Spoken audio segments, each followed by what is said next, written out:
welcome. And if you'd like to take a moment to introduce yourself to everyone, that would be awesome.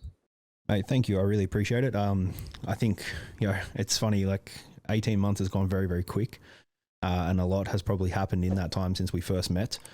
But as you said, my name's Rhys Livingstone. I've been now in the fitness industry now nearly 10 years. And over that 10 years, I've built Lionstone Physique coaching into what it is today. And very recently expanded the team to 7 coaches. Probably most notably, we've most recently hit a $2 million run rate. And now I spend a lot of my time coaching other small businesses in the fitness industry, just trying to help them and improve their ability to be less fragile, more stable, and able to scale. Awesome. And so that's where I really want to start. And I'm glad that you touched on that already as to where you're currently at. And are you now just full-time sort of managing and then consulting, or are you still actually even coaching anyone anymore? No, I haven't taken a new client in over 9 months personally. And in that 9 months, I've pretty much transitioned all the clients that I have worked with over that decade or close to, to other coaches within the company. So my time now is it's full-time just running the business, thinking about strategy and scale, and then consulting with other small businesses as well. It's been amazing. Awesome. And so that's the whole purpose of this podcast, is to speak to brilliant people like you that are in the position that I know so many people want to get to, and to kind of dissect exactly how it is that you got there. And so if we now go all the way back to the start, like starting out, what made you decide to become a trainer in the beginning? What appealed to you in it? Was it something you fell into? Like how did that all take place? I think I'm a prime example of right time, right place. I think a lot of people, I will preface very early on in this, I think the fitness industry gets a little bit of a bad rap, and there's so many people that have such limiting beliefs when it comes to their ability, how far a business can scale and what can really happen. And I was definitely one of those people. I didn't even think that fitness was a career per se.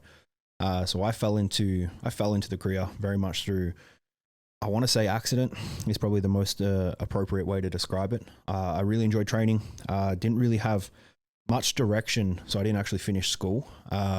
Was never an academic person. I was never someone that did well under the pressure of study, and it was something that caused a lot of stress. So I got to the back end of my high schooling years, and I thought, this isn't for me. And at the time, I had really no direction of what career I wanted to take.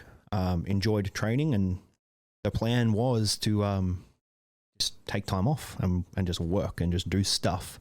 And my mum said, why don't you just get some sort of qualification behind you so you can at least have something to fall back on? And I did that. So I went up to I did a Cert 3 and 4 in fitness and health, and I didn't know the job that was coming from that course. So I rocked up on day one and I said, well, what am I getting qualified in? Because this was back in 2012, and personal training at the time, especially online coaching didn't really exist for one. But personal training was very much not viewed to be something as a career. It was something that a lot of people still viewed to be as a hobby, unless you were really high end exposed. It was like the opportunity was less, and the only way into the industry was to pay large scale amounts of rent in a commercial gym, and that's what I kind of signed up for. I didn't know that I signed up for that. Got qualified, enjoyed it, and didn't really look back. So entered the industry wholeheartedly in 2013, and I sucked. I was so bad. I was so bad. And it's interesting to look back on. But yeah, I think I'm very much an accidental situation. Before we kind of jump into that and you sucking at personal training, I just want to touch quickly on something you said about school, which is that whether school didn't gel with you, or you just found it difficult, or you didn't enjoy it.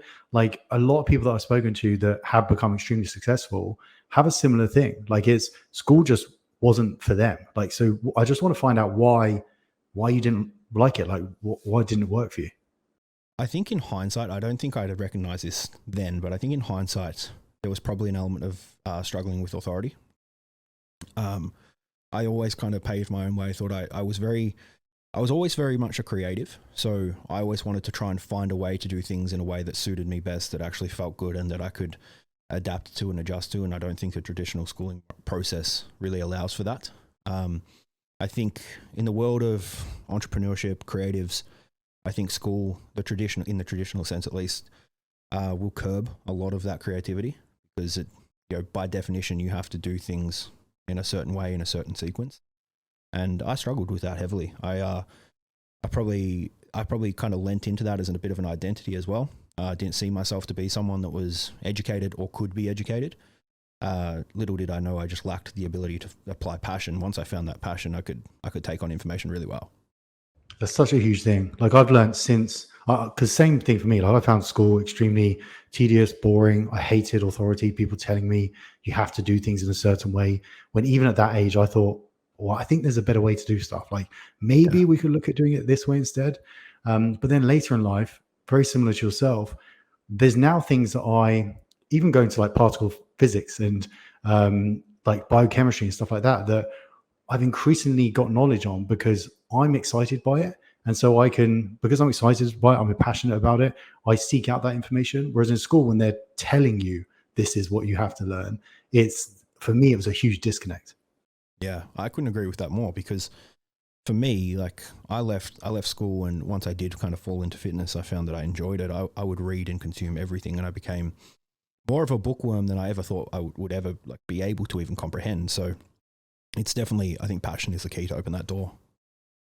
Yeah. And so you leave school, you get what you and your mum agree is going to be a good idea to get certification. You get to the gym floor, you suck. And what happens next?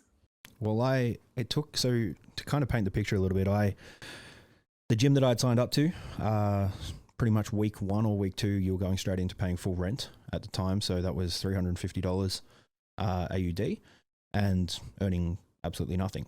It took me 8 months to sign my first client. So you can do the quick math, but it was quite a lot of money spent in 8 months with no revenue coming in. So I had 2 other jobs at the time. I was working like night shift factory work and in a surf store, clothing store, to kind of just facilitate this process of, I thought I could do something with it. I didn't really know what, but I was horrible. I was a traditional trainer that would be, have no structure, no education behind what I was, I guess, preaching at the time, and would just have clients come in, do multiple free sessions, lack the authority and the confidence to then ask for money for that, and really kind of had no ability to sell a service because I had no confidence in my own ability, my own service, and my own acumen at that time. I was very lucky. I think business is I guess a good equation, or it's a mixture of both effort, time, leverage, and luck. I think luck is a big part of that, getting in the right rooms at the right time. I was very lucky in the sense that the gym that I joined, or the gym that I started to work at, there were 2 people there that had been, by that time, maybe 5 or 6 years into the industry, and they saw a little bit of potential in me. They gave me the footholds in the industry to feel like I could succeed. So I had signed up to work with one of them, and they at the time were hosting like these things called muscle camps, and it was just literally just a learn how to train process, and I loved it. And I got given an opportunity to essentially join businesses with them at the end of that, where I was coaching under their brand name, but as a part owner. So they brought me in as a part owner. And from there, it was probably a 3 or 4 year process where that business grew and grew and grew to a point where I was doing maybe 70 to 75 in-person sessions per week. And the only reason I stopped doing that was purely due to a relationship breakdown. I thought it was my fault. It was completely my fault. I worked too much, had no ability to prioritize the relationship. And then that made me look at the whole landscape of the business at the time. And I realized it's not what I want to do. I didn't want to trade time for money anymore, and didn't enjoy it. Why did you keep going? So prior to getting to that point of 70, 75 clients on the gym floor, when you're 8 months in, you're paying 300 Australian dollars for rent each month. That's just building up, and you're getting rejection after rejection after rejection. People you're trying to push through, and you're just building up the courage to ask someone to pay you some money, and everyone's saying no. Like, what kept you going 6 months in? I'm a very stubborn person. I'm very, very stubborn. And at the time, I think it's probably understated that personal training was, I think every person that's kind of gone through the industry over that period of time, you would hear them in that back then say, I'm just a personal trainer. And they would always use that word just. And that was very heavily ingrained into me via my parents, via my friends around me, and I guess by society at large. And I'd made a decision that I was going to do it. And I remember a conversation very vividly with my dad. And he said, like, how are you going to do this for 30 years if it's unsustainable, unpredictable and very, very fragile? And I looked at him and I said, well, who says I have to do the same thing for 30 years? It's a different age now, Dad. Like, things don't work the same. And if I don't like it, I can leave. There's no pressure. But I remember very vividly that conversation, I made a mental note and I said, well, I'm going to do the same thing for 30 years and I'm going to show him. So it was a fear of what the alternative was the fear of admitting that I didn't do it, I couldn't do it. And I had some sort of drive that, or some sort of belief, even when things were bad, that it could get better. And the only aspect, the difference between bad and good is time. And I learned that pretty quick.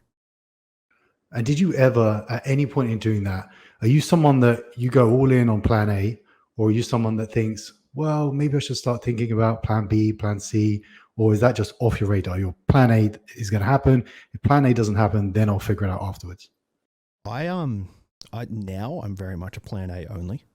I don't have a plan B. I don't back into anything else. But at the time when I was going through that growth phase, or attempted growth, and trying to sign someone in that first 8 months, I had 2 other jobs.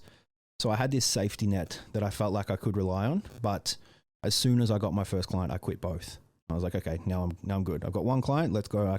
If I can get 1, I can get 10. If I can get 10, I can get 15, and it can grow.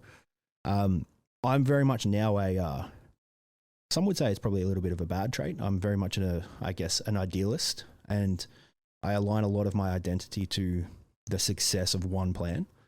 And that's definitely how I view life now. It's like, I will die on the sword before I give up. Yeah. That's, I find that interesting because I think I'm very similar. Like and I remember I heard a saying that said, like, you shouldn't have a plan B because it distracts from plan A. And so if you're just like all in on plan A, then even if you fail, you're going to fail knowing that you gave everything to plan A rather than, well, I was sort of thinking about this other thing over here.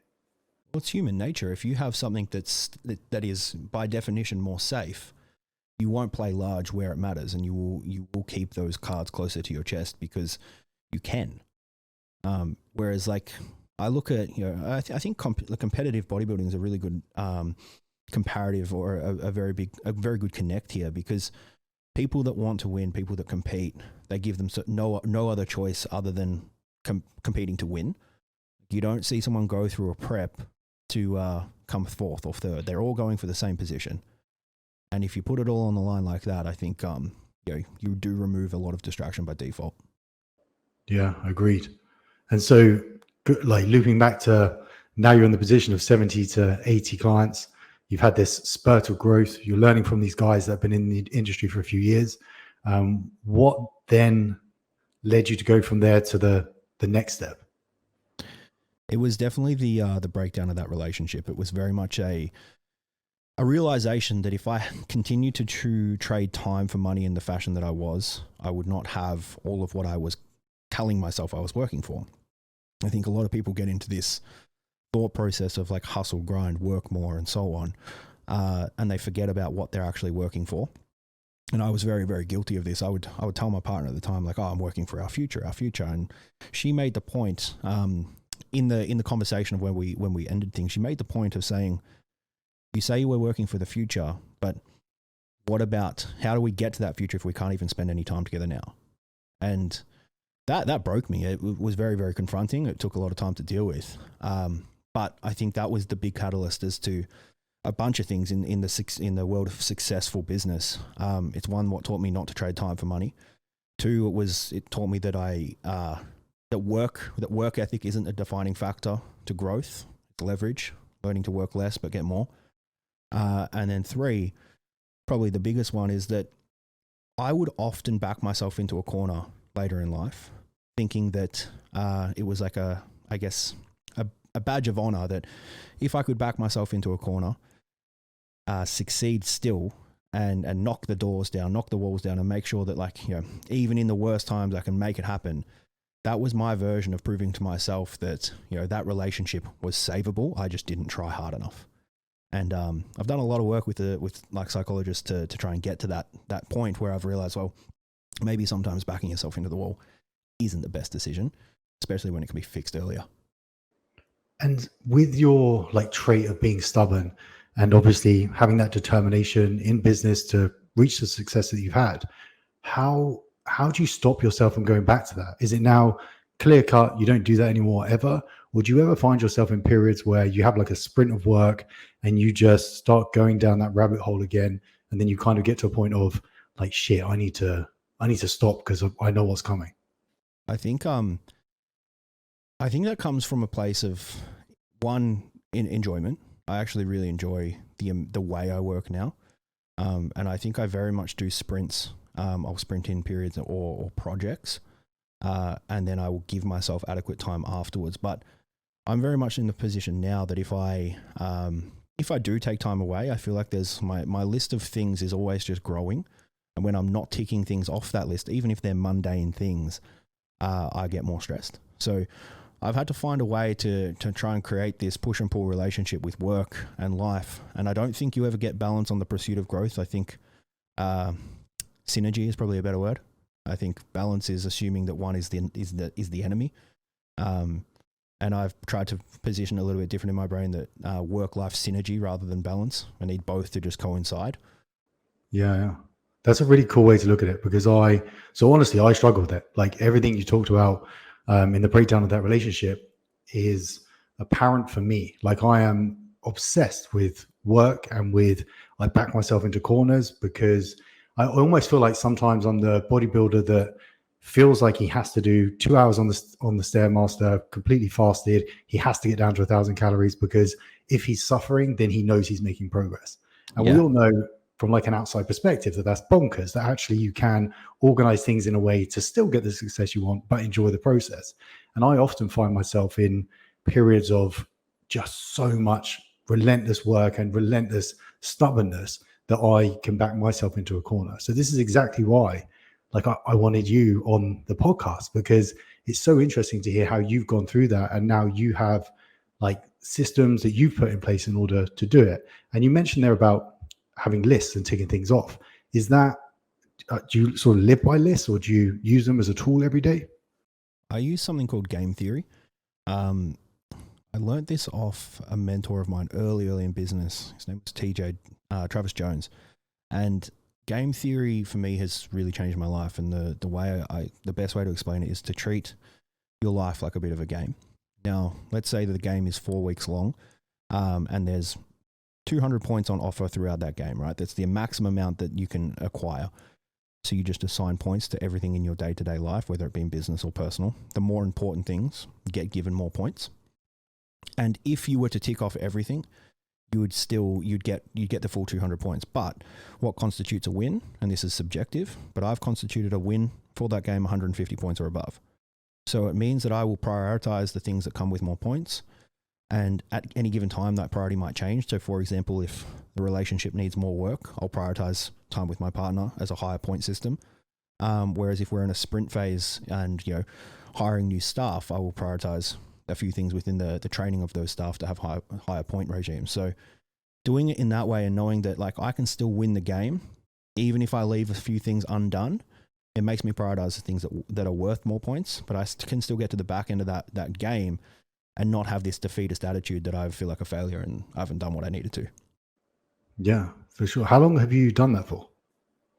I've went to, this is years. So the first seminar I went to was with a TJ Jones one, and that would have been maybe 2015. So 6 years. Okay. And do you find that having, and this is a question I was going to get up to for a number of reasons, but did you find having a mentor helpful? And at what point do you think that, at what level or even point in someone's life, do you think that they would benefit from having a mentor to help guide them through the next steps? I think that's a yes and no. I think it depends, not to play too neutral, but I think there's a lot of things that you need to learn through experience. I think there's failures, like the point of a mentor. Like if we I guess define what the necessity for a mentor is first, it's to play a game of leapfrog. It's to tap on their shoulders and jump over their problems, and they teach you how not to face them. And that's realistically what podcasts just like this will hopefully do for people, where they can avoid some of the challenges that other people have faced. But I think some of the biggest lessons that I've learned in business have come from the points of almost quitting, failing, all the hardship and all the things that have broke me tenfold times over. They're the things that I've learned and taught me the most. And I don't think that those changes in the way you view business and view life can come from just being told what you would experience if you hit that failure and having avoided all of them through a mentor. I think a mentor's job is to mitigate the problems, not completely allow you to avoid them. Mitigate the ones that will shatter you, the ones that will break the business completely and destroy cash flow. Yeah, we want to avoid those, but some of the lessons along the way are necessary, I believe.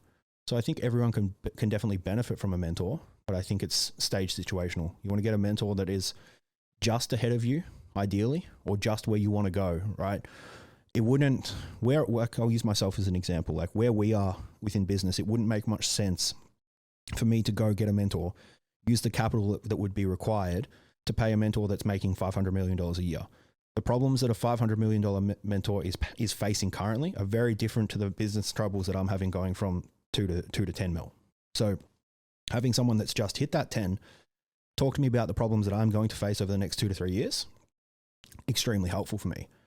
Because I think probably, I'd assume there's going to be a lot of coaches that listen to this, but the best explanation or the best example I can give for that is when you've been a PT or a coach for 10 years, it's very hard for you to relate to the person that's never been in the gym. It's very hard for you to coach that very, very new person because you can't relate to their issues as easily. You're a little bit less, you're a little bit more detached. So I think mentorship's a great stage situational. Get someone that's going or has been right where you want to go in the next 3 to 5 years, or is currently there. Yeah, I agree with pretty much everything you said. And I think that failure is a necessity to help you just grow as an individual and to build character. And unless you failed, unless you really truthfully failed and then come back from that, you don't really ever understand the consequence of what that means. And so if you've got someone that's always going to help you and they're giving you the strategy or a playbook to do things by, if you don't understand that at the end of that, if you fail, there's this catastrophic line of like failure, being in debt, like having your business fail, like losing friends, losing sleep, like all these other things that are associated with failing, that now if you're like pushing really, really hard to grow a business again, you're at the back of your brain's trying to protect you. And it's saying, look, this is a real possibility. Like all these things can happen. And so you take real value in the success that you're creating for yourself, if that makes sense. Absolutely agree. I think and I think to your point, failure is not just a necessity, but it builds a lot of character. I think one thing to take from that is that people will assume that they'll see their vision of success. Maybe it's someone they idolize, they look up to, and they'll assume that the failure hasn't been at the same level that theirs is currently. And they just feel like, success is for special people, and it's not. Like the failure that I've faced, and I've faced nearly going out of business 2 times already, to the point where I was almost bankrupt, to the point where we were like, what the hell do we do? And that's where I learned how to pivot the most. That's where I learned leverage. That's like when things were at their hardest, that's where I learned. And I don't think, I wish that businesses would never have to go to rock bottom and feel that. I really wish that was the case, but we could sit here for hours talking about like what the world could be and what it should be. But unfortunately we have to deal with what it is, and failure is a part of that. Yeah, for sure. And I've been there, like you're saying, like I twice as well, like almost bankrupt, but not just like, hey, I was almost bankrupt. Like as a story, it was literally sitting across the table from an insolvency practitioner, trying to figure out what my next move is.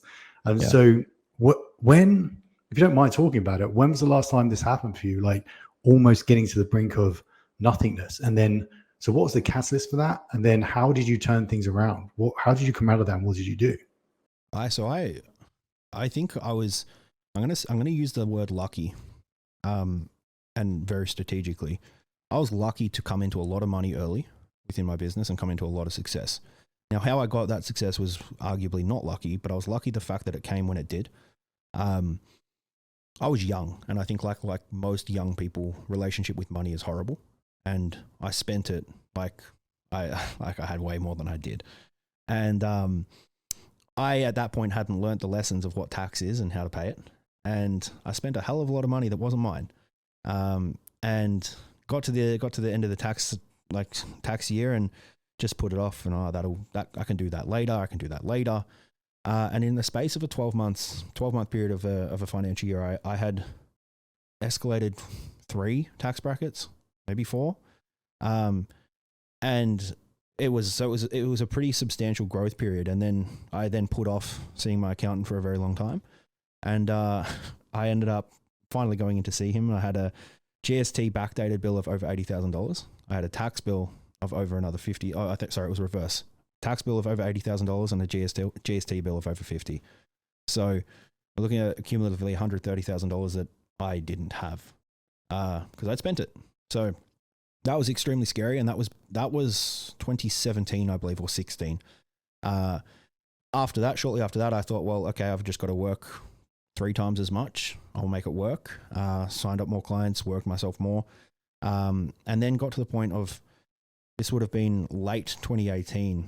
I was just working so much, and I thought this was probably another failure point, but it was not through the same financial issue. It was more so I just lost the passion for working as much as I was. And I had heavily considered going to work in the loading docks and just having a normal job and earning a couple $1,000s a week and just settling with that. And it was at the point where like I was full, but I was very, very willing to throw it all away because I just was not happy. And then that obviously that led to me giving a lesser service, and I wasn't ready to pull the trigger on taking that other job. So clients were leaving. I wasn't doing the work to get more clients because I hated it. And that just kept rolling and rolling and rolling for about 6 months until I almost had no clients. So it was, pretty much build from the ground up again. And that's when, I took a whole shift in the way I approach coaching, that coaching needs to be something that people can actually talk to their friends about and give the service that I would want my family to have. So I doubled down on service. I read, I think it might have been 2019, early 2019 maybe. I read a book by Grant Cardone, and I learned that you just need to do more of everything, and just double down, 10x everything. So I went into that process, and I'd been watching a lot of his content, a lot of Gary V's content. I just thought, well, I'm just going to do more. I'm just going to find a way to make the service and product better. And what I did that, I as probably elitist this might sound, it became easy. It became easy when the product was better and the product could sell itself. It became very, very easy. And that's where I was able to hire my first staff. And then from there, it compounded. Yeah, I think that's the thing. If you've got, like, you could be awesome at sales and marketing, right? And you can get people into your funnel. But if your service is shit, what you're offering people, it's not going to be easy to maintain retention. Your churn rate's going to go through the roof. Like, it's just going to fall off the back end. So making sure first and foremost that that you believe in the service you're offering, that you're passionate about it, that you really truthfully believe that you can solve the problem for the person that's coming on to take out your service. And then, because I always say, get that right first. Like, figure that out, make sure that is as good as it can be, and then retention as well, like work on retention, and then I would say work on your front end stuff. Would you do that in a similar way, or how would you structure it?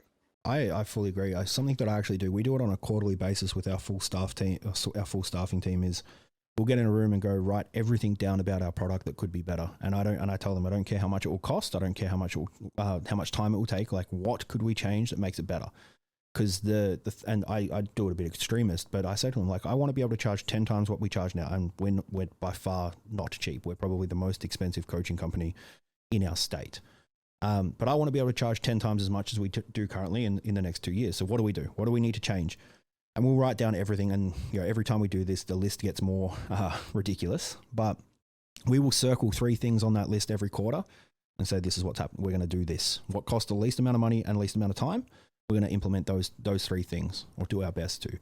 So I think implementing change in service or growth of service specifically for your clients, for the people paying. Now, this is where a lot of people in our industry especially will have a little bit of an ego, and go, well, no, my product's good. I'm a good coach. It's like, well, when was the last time you audited your customers? What do they need? How well do you know their like needs, wants, and their pain points? How can you improve upon that? And to your point that a lot of people will focus on sales and marketing, I think it becomes a lot easier with a good product, but more specifically that anyone can charge any amount of money. Like you could say tomorrow that I'm starting a new coaching company, and you could put an unbelievable price tag on it. Now that's fine. And you could, if you're a really good salesperson, you could also sell it. But what's your repurchase rate? What's your LTV? How often are people churning? Like, is it good enough that people will pay it on repeat? And this is where a lot of people will struggle, and they'll go, well, I want to put my price up. I'm like, well, okay, cool. You can put your price up tomorrow. Like there's nothing stopping you from doing that. But what you're worried about is if you're valuable enough, and it's never a price problem, it's a value problem. So focus on value first and then escalate price accordingly. I couldn't agree more. I've met coaches that have focused so much on the front end that they'll do really well getting front end sales, but each month they'll lose the exact same amount of people that are coming in on the front end. So they're doing all this extra work, and they're spending, because every time you onboard someone new, that's a lot more effort and work than working with someone that's been with you for 3 months and continuing their plan thereafter. And so they're creating more work for themselves, but because they've got more people coming in, they feel good about it, but actually they're net the same every single month. Yeah. I think I break this down into a 4-pillar process, right? Most people will focus on acquisition. How do they get their clients? Then they will also probably focus on how they sell their clients. What's their sales process? They might focus on how they service their clients, but they very, very rarely focus on how they ascend their clients. So it's actually far easier to get your clients that pay you already to pay you more. So what's the service above your normal service? How can you give extra? What can you do differently to get them to pay you more, increase LTV, and reduce churn rate because they buy into your product further? Yeah, for sure. And so when you were getting to the point of you looking to hire a coach, so you're getting to the point of now, so this is after the second process of you going through trouble again, almost bankrupt, and you've got your passion for it. You've been reading Grant Cardone's book, Gary Vee. You're now starting to grow your business again, focusing on service, getting that right this time around. At what point did you think, because this is a question that I see a lot on social, at what point did you think I need someone to come in and help me? Mine was a matter of, to be fully transparent, mine was a matter of greed. Mine was a matter of, I'm seeing that there's inquiry rates coming through that I can't keep up with the speed of that I normally would. And I viewed that as dollars on the table.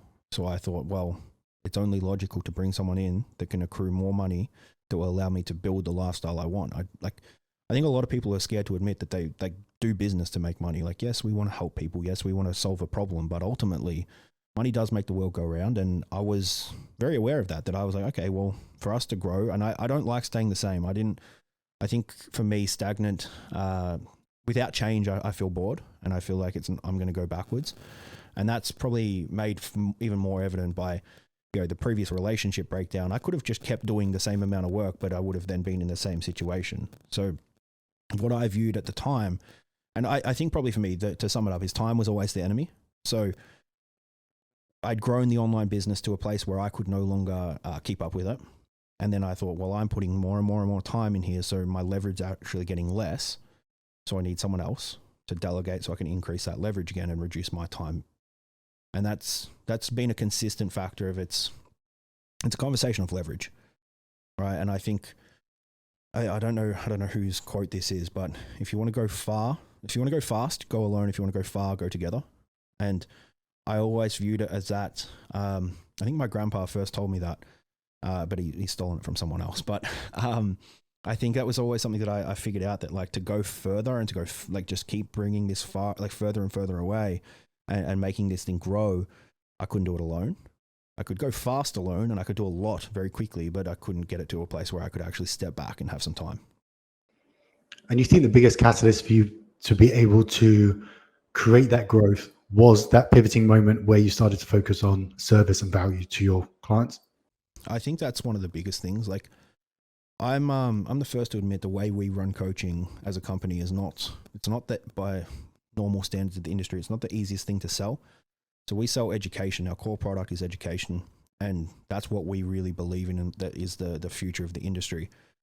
Most people don't want education, right? Most people want the quick fix. Most people want the challenge. Most people want the shiny object that just seems very, very attainable.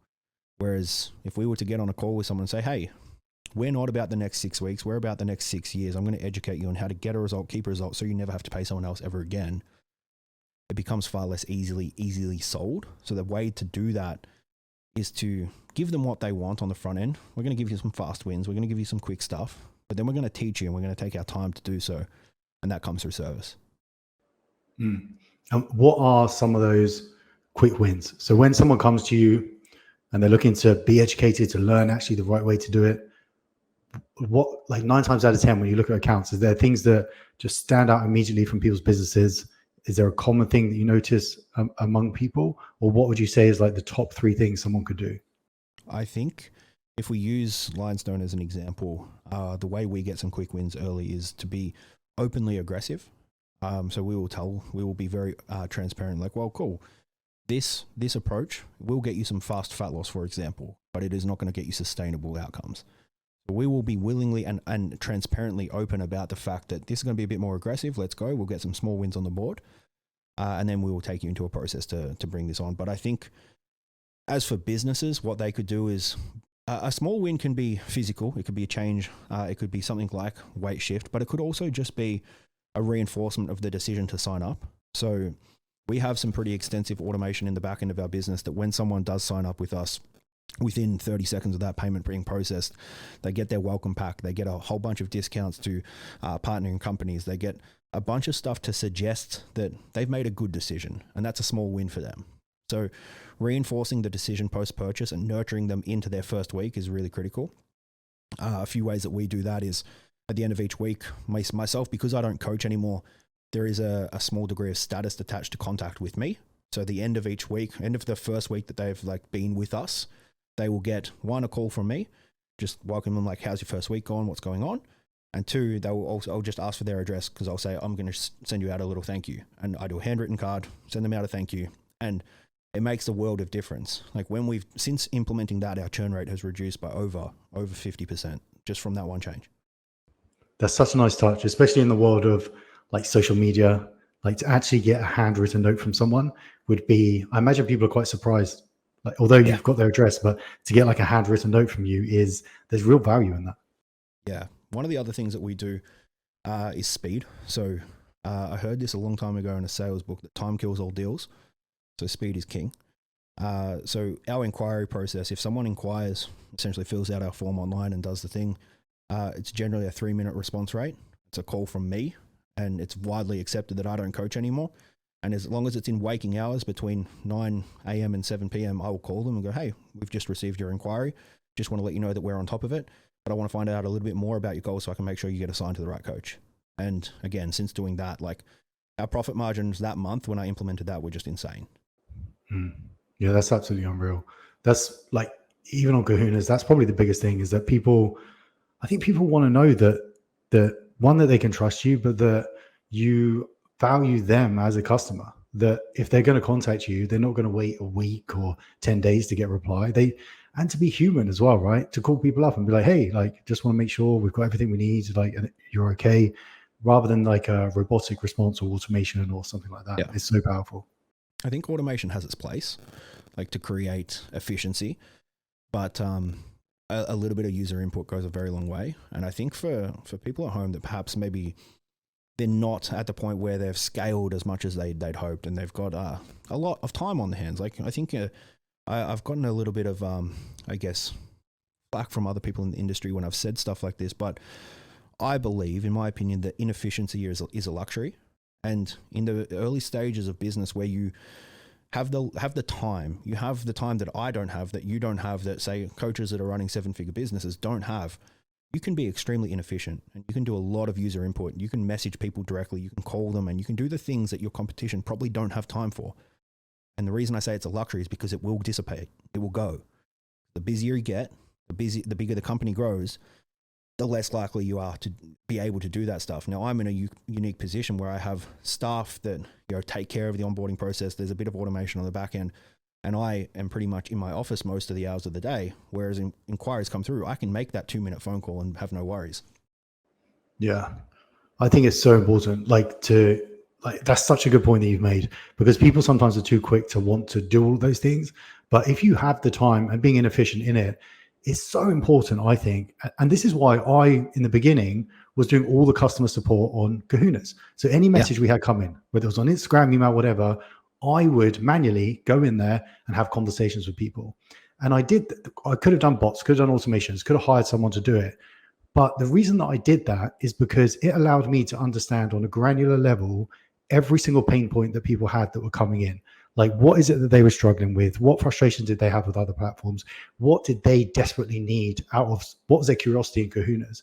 And that allowed me in the very early days to start to shape what this was going to look like for our customers, and then to actually build the product around them.